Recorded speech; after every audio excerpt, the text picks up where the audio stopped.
salita.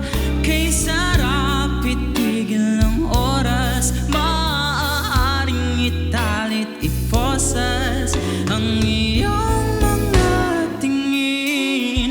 Labis ang mga ningning, o panaginip ka.